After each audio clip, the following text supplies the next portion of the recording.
are back with the winemaker and owner of Stillwater's Vineyards and the artisan winemaker, Paul Hoover, who is pouring us our cab, which is in the mixed shipment and in the reds only shipment.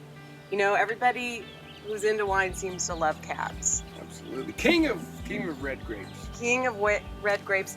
And something that the Central Coast is finally stepping up and going, hello, we've been giving you grapes in these other wine regions of California for years, but we have the perfect terrain to grow great cab grapes. And if you look out behind me here, this little area is called the El Pomar District.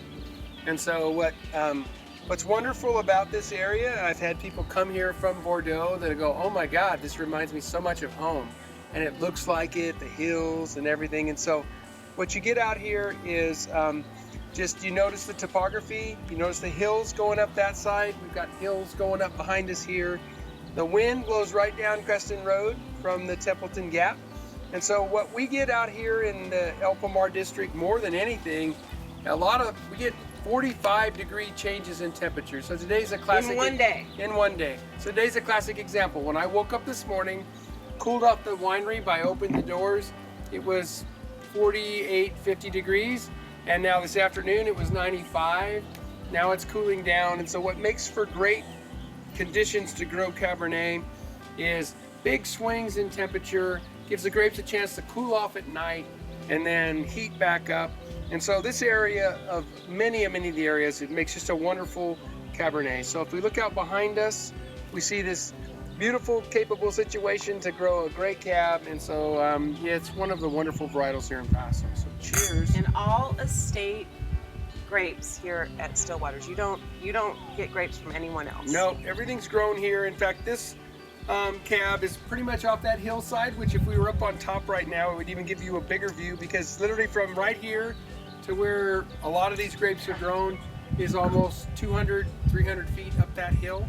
And so the soils are what's referred to as Linné Colado soils. They're very shaly, rocky soils, so they make a real intense wine. One of the things that we do with our cab, which I think makes it even that much more approachable when it's young, because of those soils, the cab is big and not as approachable when it's young, but we age it for almost 40 months in the winery.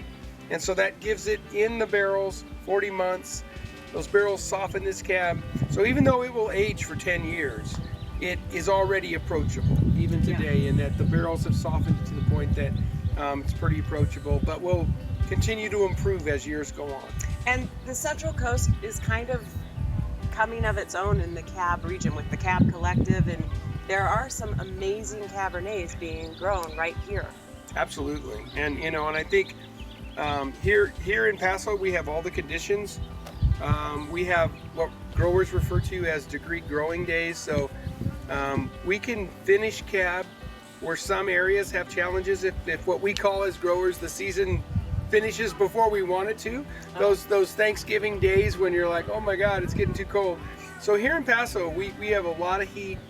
We have a lot of capability to bring this cab to its full potential.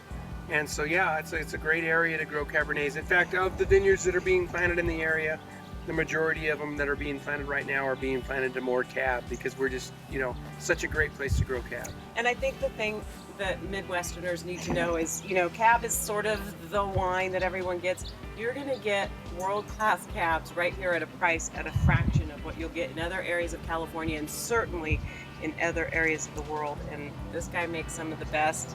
And I'm telling you, he could be huge, but he likes to be an artist, and thank goodness for that, Paul. Thrilled to have you. Cheers.